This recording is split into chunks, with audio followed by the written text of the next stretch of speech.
Assalamu alaikum wa rahmatullahi wa barakatuh. So, the title of this presentation is called Response to Atheism. And the purpose of this presentation is to try and equip us when we're giving dawah to non-Muslims with appropriate tools responding to some of their questions and some of the discussions that we have with atheists. So when I was first originally asked to give this presentation, my sort of immediate inclination was to want to talk about Christianity. I think obviously having, been a former Christian myself, and also with the fact that a lot of our conversations that we have in street dawah and at dawah stores, we're often having conversations with Christians. And typically these are very engaging conversations because, for starters, Christians already believe in the concept of God, so they're much more willing to engage and talk about these sorts of conversations. I think when it comes to atheists, atheists aren't necessarily interested in engaging in these sorts of conversations. So I think it's important that we equip ourselves with the tools in order to appropriately deal with any of their questions and any of the points that they make during discussions. So first I want to highlight the need to respond to atheism. So, as you may be aware of, the most recent ABS data has come out, and it's said that the of religious affiliation is on a decline in Australia. So, Christianity, still being the majority in this country, is on the decline, and it's continued to decline since the trend of 1970. So, at the moment, Christianity is standing at roughly 42% of the Australian population, being the largest religion in Australia. And in second, as actually the non religious affiliation, which is at 38.9% of the population. And as you can see with the graph, the affiliation with no religion has continued to increase over time. So we can sort of infer from the data that by the time the next census date happens, no religion will probably be the highest affiliation. So this will overtake Christianity. Now, this might not necessarily be reflected in our day-to-day conversations, because just because someone is, not identifying with a religion, it doesn't mean they're not necessarily believing in God or believing in a higher power. However, we know that this is sort of the logical conclusion as individuals start to secularize and leave their religion. People will ultimately sort of fall to this agnostic position where they can't necessarily put forth true faith in a God. So, this is further highlighting the need to respond to atheism. If we look to secularized countries, this is ultimately what Australia could potentially become if it continues in the trend that it is continuing in. So, if you look to France as an example, France is one of the leading nations in terms of being completely secularized and liberalized, and we only have to look at the experience of the Muslim in this country to understand what the potential for Australia could be. So these secularized countries exhibit more hostility and oppression towards traditional ways of life. So these traditional values are such as family, marriage, community, and belief in God. They degrade within a secular society. And what happens as a result is Muslims living in these sorts of countries are forced to liberalize and adopt the beliefs that contradict Islam. So you can see on the presentation, I've just taken some snaps of some articles, which highlight some of the things that Muslims face. So, being unable to recite particular verses from the Quran, being forced to accept and promote, LGBTQ agendas, and controlling the speech of Muslims, essentially. So these are the sorts of things that Muslims are facing in secular countries. So this is why we need to equip ourselves with the tools to appropriately deal with atheism. And I want to highlight as well that the approach that we're taking, in particular in this presentation, is one of trying to help them to discover God again. Essentially, we all believe as Muslims that we're born with a belief of God, and Islam is the natural religion for mankind. So what happens is, as individuals grow up and they get exposed to society and different things in society, their their desires take over, or they start to believe different things, and it covers up their fitrah. So the purpose of having conversations with atheists or agnostics is not necessarily to prove the idea of God's existence. It's more to expose them to this idea, and hopefully, and God willing, that they will see the truth in Islam. Okay, so we're not really here to, we're not trying to prove God's existence necessarily. So how do we respond to atheism? Well, there's many different ways that we can approach this, and there's different arguments that can be used, different methods, different tools. And in this presentation, I'm going to highlight a very simple and strong argument that can be used in conversations with atheism, and this is going to be in the form of a logical sort of argument, a deductive argument, which isn't to be confused with inductive reasoning, right? So there's deductive reasoning and then there's inductive reasoning. Inductive reasoning is when you observe a natural phenomena, right? This is what we do in science, in what they do in science. You observe a natural phenomena and you make logical conclusions based on your observations, right? So deductive reasoning, which is the reasoning that we're going to employ here, is when you have a series of premises that lead to an inference, right? And the good thing about deductive reasoning is that if the premises are valid, then the conclusion logically follows. It has to follow, okay? And this is something that atheisms cannot deny. So this is hopefully, inshallah, going to be beneficial for them because they can see the truth in it. If they agree with the premises, then they have to agree with the logical conclusion as well. So I'll give you an example to highlight what deductive reasoning is. So, for example, all men are mortal. That's premise number one. Premise number two, Richard is a man, and then conclusion, Richard is immortal. Okay, so if the premises are sound and valid, then the conclusion has to follow. So we know that in the premise number one, all men are mortal. We accept that. Premise number two, Richard, the subject identified in the premise, is also a man. Therefore, it logically follows that Richard is mortal. Okay, and this is something that is undeniable. Okay, as long as the individual agrees to the premises, then they must agree with the conclusion as well. Okay, and you'll also see something just kind of highlighted there that this is from philosophical articles where it talks about that deductive arguments are and always will be valid because the truth of the premises is sufficient to guarantee the truth of conclusions. If the premises are true, the conclusions will be also. So making a case for the existence of a creator.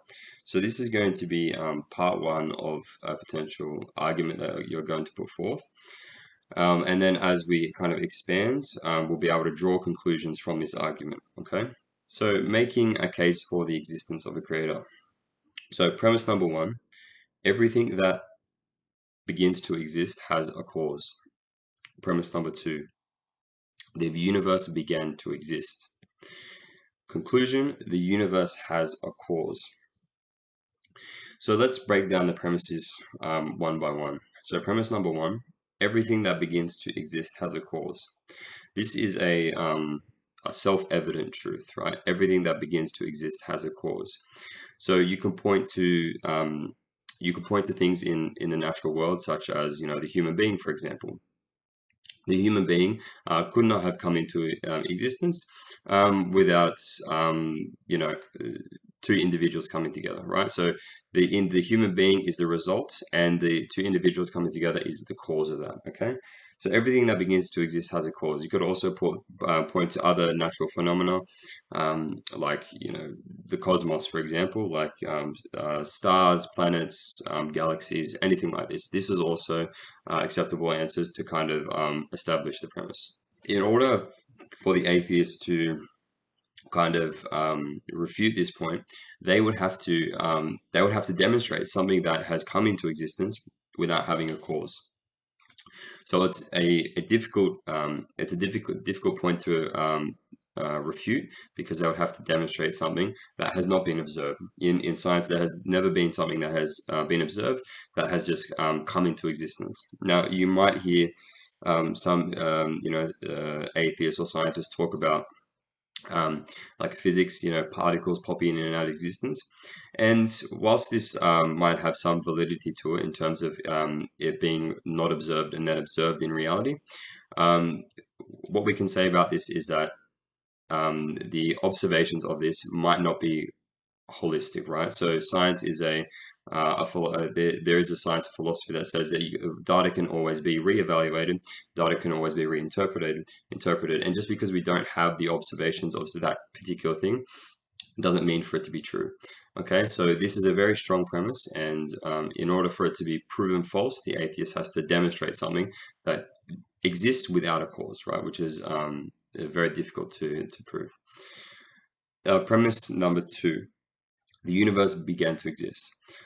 So the universe having a beginning is something that is well established in science, particularly if you're referring to the model of the Big Bang Theory, right? So this is something that has been established by the observation of the expanding universe and the redshift model. So we can, scientists have inferred, in fact, majority of scientists have inferred that the universe did have a beginning, right? If they trace back the expanding universe to the beginning when it was a singularity, then they have to accept that it had a beginning, right? If they're positing the idea of an infinite universe, this is an old model that is no longer accepted in the scientific field. Because there are problems with the idea of an infinite universe, and I'll get into the problems with that later on in the presentation as well. So the universe began to exist, and if you're having a conversation with someone who is knows a little bit about the science, they would also have to accept this, because this is common knowledge as well among scientists. So if the atheist has agreed with premise 1 and premise 2, and then we're on to the conclusion that we can infer from our premises, the universe has a cause. Okay, so the question then arises. What is this cause? Now, the problem with just saying that the universe has a cause is it doesn't actually answer the question, right? We've established something that must be true. We've established that the universe definitely has a cause, but it doesn't really answer the question of what the cause is. The atheist might say to you, well, what is the cause of that cause, right? And this is sort of a paradoxical type question, right? Because we could say that if that cause has a cause, and that cause has a cause, and that cause has a cause, ad infinitum, we could continue to say this, and we wouldn't get anywhere. So to say that the universe has a cause, and that cause has a cause, and that cause has a cause, is this an eternal chain of causes? It can't be. So the idea of infinite regression is that there cannot be an infinite series of causes, otherwise that event will never take place. So take, for example, if I had a book and I wanted to give that book to an individual, but there was an infinite number of people between me and that other person, and the book had to pass between each individual to the final person, would that individual ever get the book?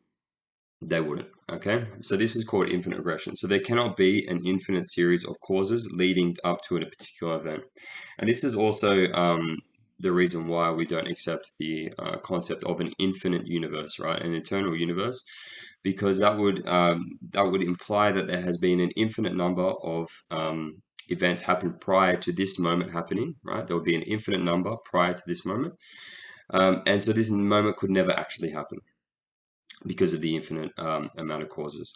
So we would have to accept that that whatever this cause is, when we're asking about the cause of the universe, it has to be a singular cause. There cannot be a multiplicity of causes. Okay, there cannot be an infinite number of causes. There has to be a first cause. So we've established the idea of a first cause.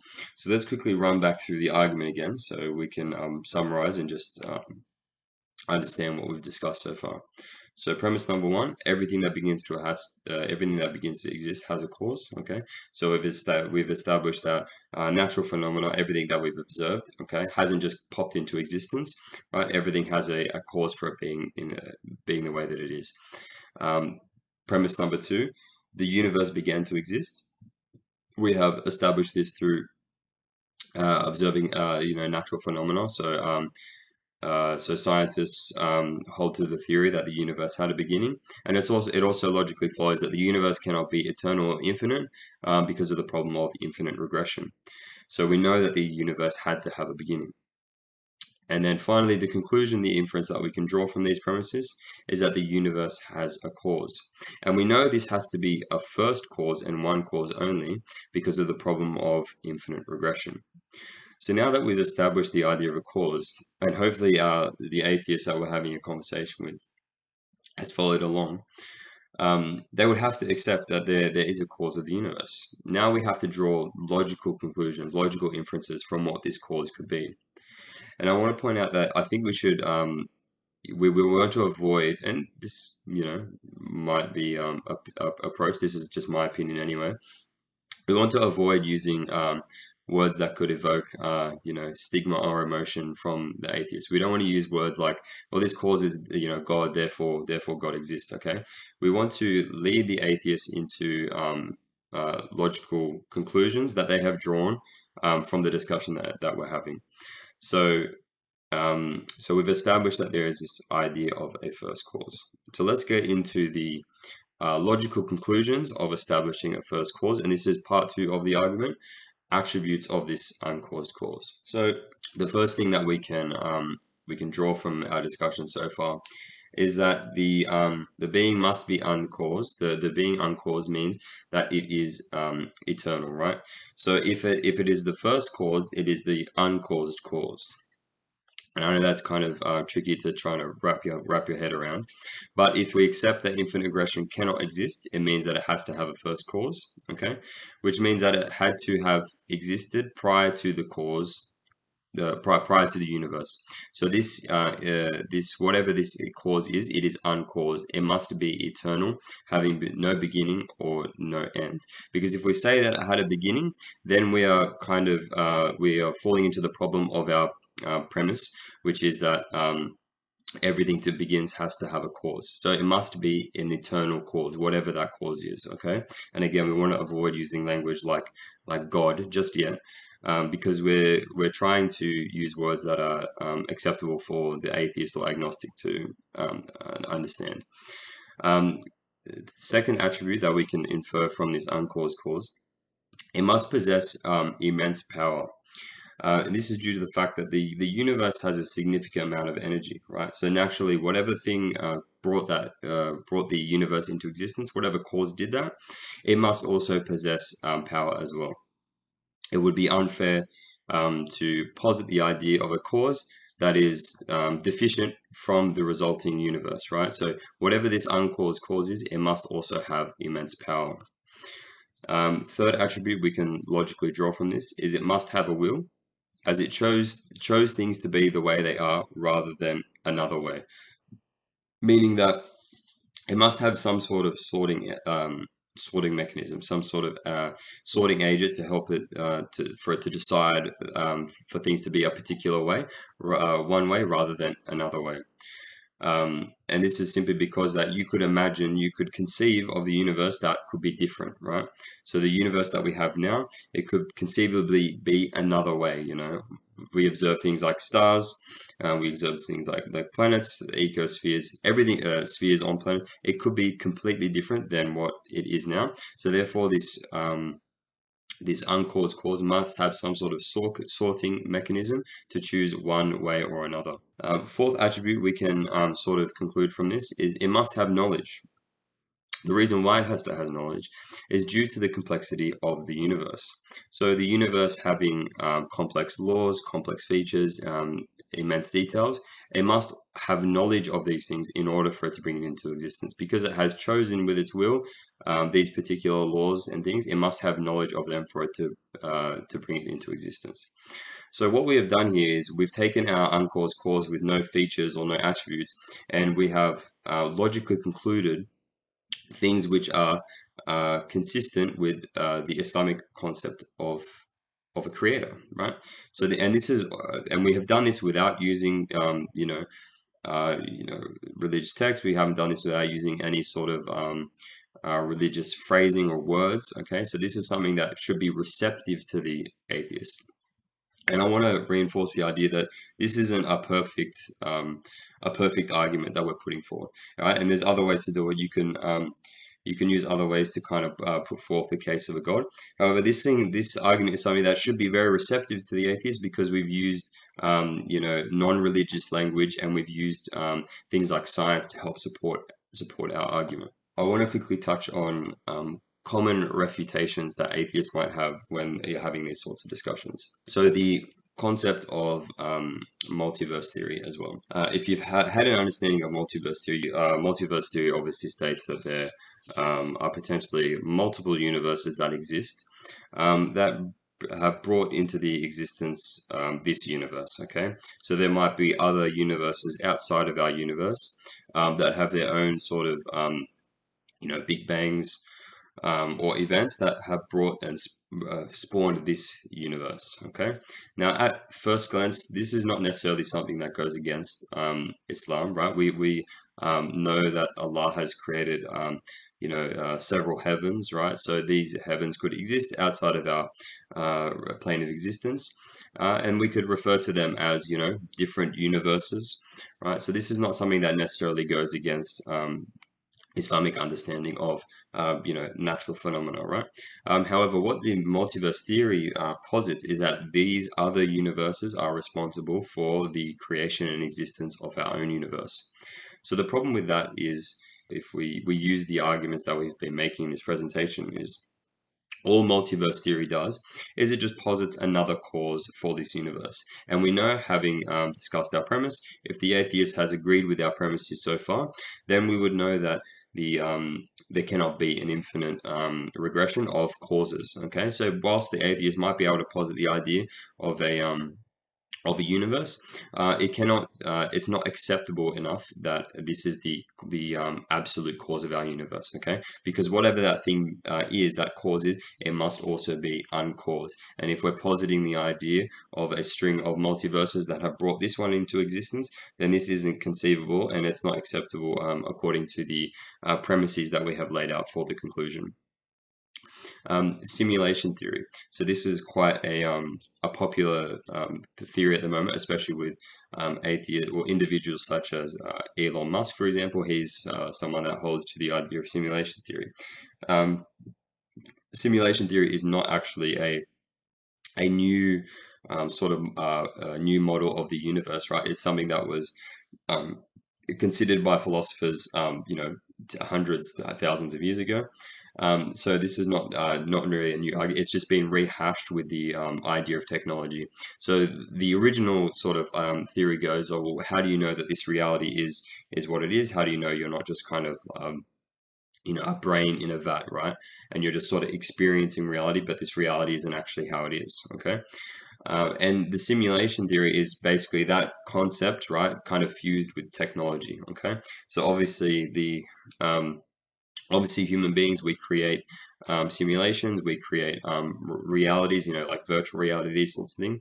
The argument goes that eventually human beings will be able to create a simulation that is indistinguishable from our own, right? And if you plugged in a headset or you plugged yourself into this simulation, you wouldn't be able to tell the difference. So how do you know that you're not part of this simulation?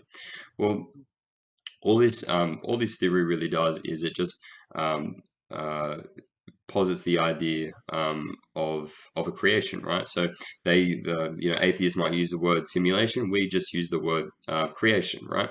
So the simulation still requires a creator. It still requires a cause. So if the atheist has agreed to our premises and our case for the idea of God, then even under the framework of a simulation theory, they should still accept the conclusions that we have drawn out. So the simulation theory isn't really something that is refuting our understanding of the universe, because it still requires a creator.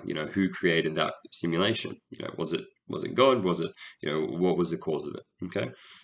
The universe has always existed.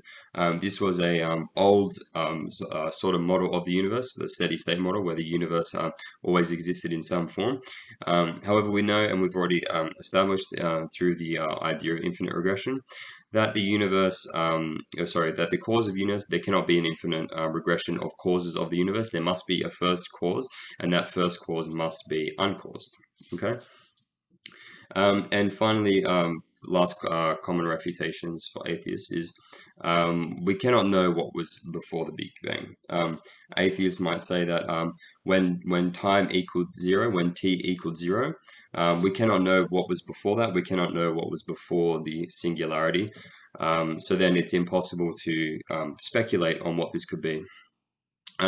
So if the atheist is putting forth this sort of idea, you could simply just say to them, well, how did the universe come about then? If time equaled zero and there could not be any cause, then how did the universe come into existence, right? So there has to be a prior to the universe, right? If they're positing the idea that the singularity always existed, then they fall into the same trap of infinite regression as well. So to say that we don't know what happened before the Big Bang is, is not really conceivable. Not really conceivable, as there had to be something that brought it into existence, right? So this sort of concludes the presentation and what we've discussed so far. So just to sort of wrap up the presentation. So we have chosen to highlight deductive arguments as a means to have conversations and spark discussion with atheists, and we've put forth a case for the existence of a creator. We've established that we can use logical premises to draw out a conclusion where it's conceivable that a creator exists. So the case being premise number one, everything that begins to exist has a cause. Premise number two, the universe began to exist. And the conclusion, the universe has a cause. And we've established that this cause must be uncaused, and it has logical attributes such as having a will, such as having power, possessing intelligence. Okay, so these are the sorts of things that we've used to establish the idea of a creator.